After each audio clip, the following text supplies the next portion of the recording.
LDBC, this is your boy Coach Sheldon Harrison. You're live on the Coach Sheldon Harrison Combat Sports Show live. Okay, guys, buckle up. Buckle up because in this video, this microphone is going to be on fire. Um, Shout out definitely to Tony Fernando, who wanted my opinion on the situation. And guys, I've talked about this on this channel and talked about this on this channel. Okay, and I've talked about fighters who are mistreated, fighters who are bullied. And, you know, I've been called everything from, you know, just a complainer, a race baiter. I've been called all. But you're not going to silence me or this microphone because Coach Sheldon Harrison is going to tell it the way it is, and that's just the way that is. The people that you see on your left, guys, they've been bullied before, okay? They've been bullied, and or something has happened to them dramatically within the company. Some things are out of the UFC's control. Some things the UFC, yeah, they could address it. They could. The people that you see on the left side, they've had some derogatory things said to them, okay? I've had fighters, you know, actually reach out to me, okay? I've had a lot of women's MMA fighters reach out to me and say, Coach, thank you for bringing that up. Thank you for saying it. Coach, thank you. Because I really, truly wanted to say what you said, but, you know, I don't know where that's going to, you know, put me in my future. And I understand, you know, and I would never mention those fighters' names. I won't say it. But, you know, I have to tell them, you know, it's better to go ahead and speak out now. Tyron Woodley, he's not afraid to speak out. Demetrius Johnson, not afraid to speak out. Chris Cyborg, definitely not afraid to speak out. But there are many other fighters. There are many other fighters who feel this exact same way. But they won't say anything because they don't want to be labeled a race baiter. They don't want to be labeled, you know, a complainer. They don't want to be, you know, not labeled a team player. See, they don't want those labels. So naturally, they're not going to say anything. But Chris Cyborg, she had enough. And Chris Cyborg got a legitimate case. And Chris Cyborg can sue him. Because, you know, she had Joe Rogan say that, you know, she cut her penis off, then she make weight. I mean, you know, the bullying by Angela Magana got to a critical boiling point, and Chris Cyborg said to hell with it. You're not finna continue to say this stuff because you got to come see me. And Chris Cyborg saw Angela Magana and dealt with the problem accordingly. Still, you know, nobody's addressing Angela Magana. You know, Dana White was a little bit nonchalant about it. They're not addressing Angela Magana in this situation. They're not doing that. They're letting her, she's continuing to go on social media, you know, say, you know, derogatory things about people on social media, and that's okay. Ain't nobody going to address that, and that's cool. Cyborg addressed it, okay? You got, you know, Tyron Woodley who talked about this stuff, man. Tyron Woodley addressed a lot of the stuff that was going on that he's sick of. And now Demetrius Johnson is sick of it. Kaylin Curran, you know, she talked about how Angela Magana, the bullying, because she experienced that. And Alexa Grasso, you know the UFC, they can't control who puts stuff on your social media account.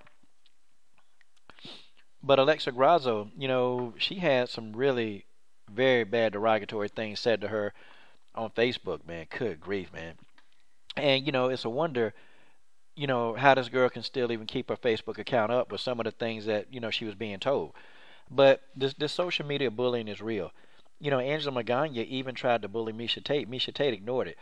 And the people on my right, they spoke out heavily against bullying. Like, they spoke out about it. And they definitely had some strong words. But the UFC, what they're doing and how they choose to deal with problems, you know, it's a red flag with the company. It's a competitive doo-doo stain on the company. Because they're not run like a typical company. They don't run that way. They're very reckless, and I've noticed that they're very reckless about how they do business. And I think that Demetrius Johnson hit the nail on the head with 95% of what he said. So let the coach go ahead and read Demetrius Johnson's letter to what he said, okay? Because I know some of y'all don't like to read, so I'm going to read it for you. Demetrius Johnson. For years, I've been a company man and kept quiet, accepting fights, doing as they asked, and always remaining humble and grateful for the opportunities provided to me through mixed martial arts. This is how I was raised through the sport. Unfortunately, the UFC's mistreatment and bullying has finally forced me to speak out. I've decided to speak out now, as I feel like my values and character as a person and a fighter are being tarnished by an organization I've done nothing but sweat and bleed for over the last 7 years of my life. If it takes me speaking up and encouraging other fighters to band together to start getting fair treatment, then so be it. UFC matchmaker Nick Manion called and offered to fight versus Ray Borg. I thought Sergio Pettis was a more marketable name and on a longer winning streak. Mick went back to Dana and then came back and told us that I had no choice. It was going to be Ray Borg, not Pettis, and there were no other options. That was a command from Dana and company. This would mean that my only chance at pay-per-view points at flyweight was versus Ray Borg. I said, okay, it's not fair to make my only chance at pay-per-view points. It's not fair. When Cody Garbrandt is saying he wants to come down and fight me at flyweight, which was the fight I wanted, we told Mick that to be fair, we would take the fight, but we want pay-per-view points for future fights at flyweight. Mick agreed and said it was fair and didn't see any problem with that situation. Mick spoke to Dana and UFC matchmaker Sean Shelby, who then told him to deny giving me any future pay-per-view points for all of my future flyweight fights. Further, I still had to fight Ray Borg, and they were giving me no other choice.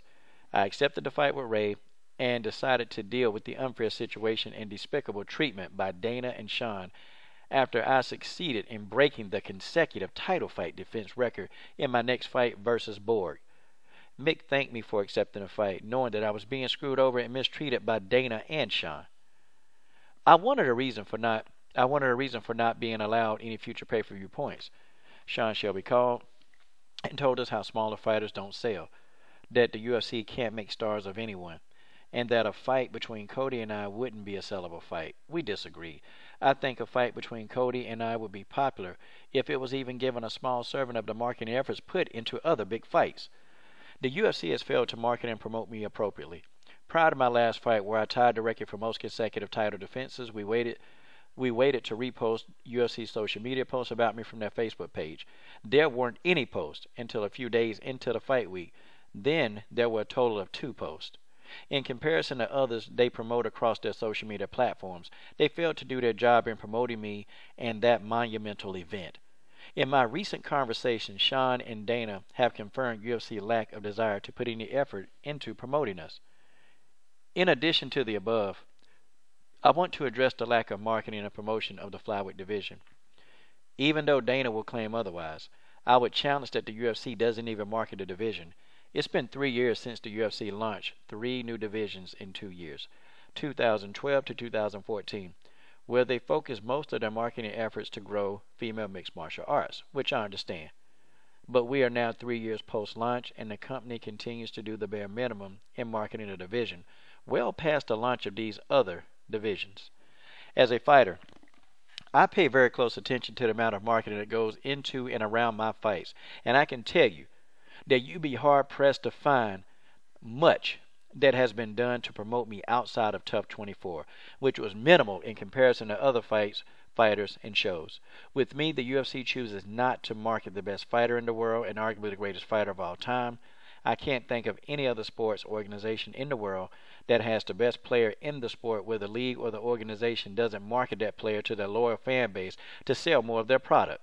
Look at my track record for showing up to fights. Look at my track record of finishing fights. Look at my track record of getting fight night bonuses. Ask yourself, if you think that if the UFC decided to truly put marketing dollars behind me, that they couldn't sell me or my fights?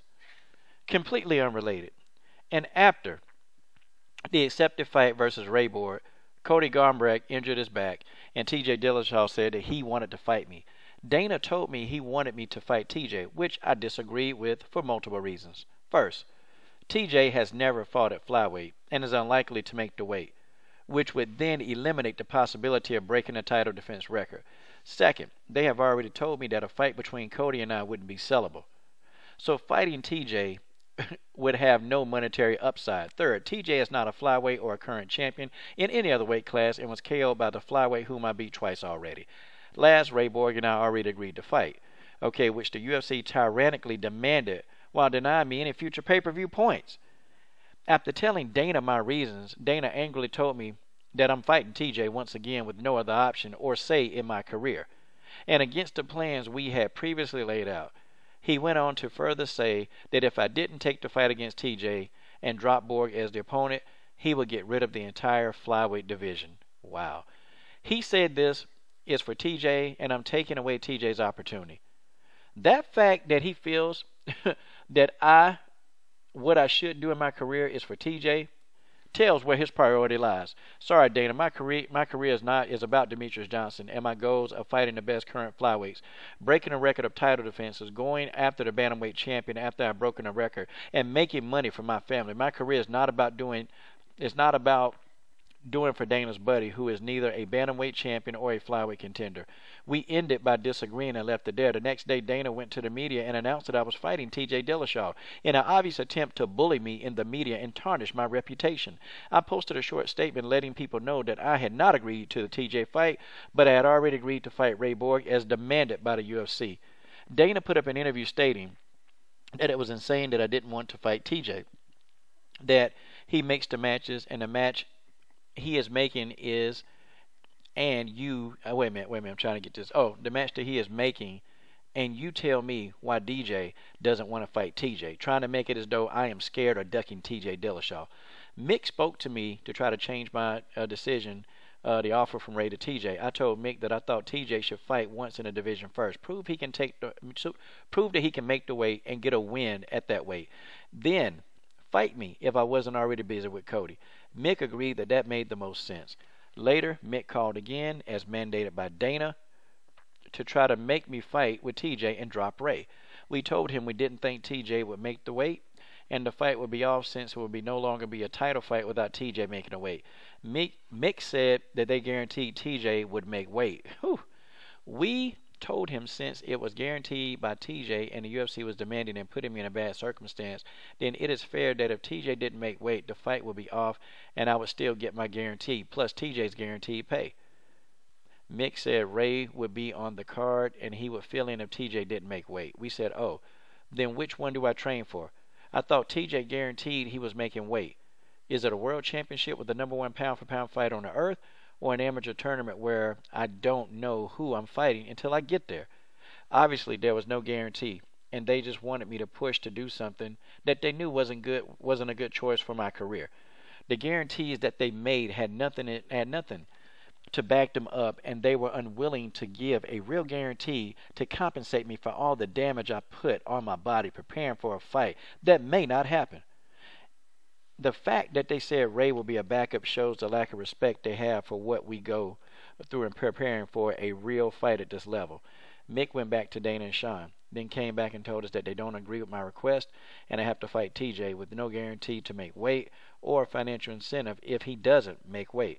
This is typical of the unfulfilled promises and bullying that has gone on through my UFC career. In summary, okay, this letter is long. In summary, I agreed to their tyrannical demand to fight Ray Borg.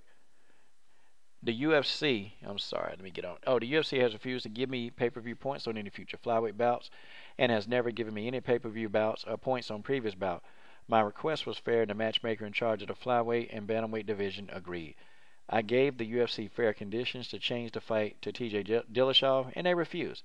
Dana and Sean have told me that they have no interest in marketing me or the smaller divisions.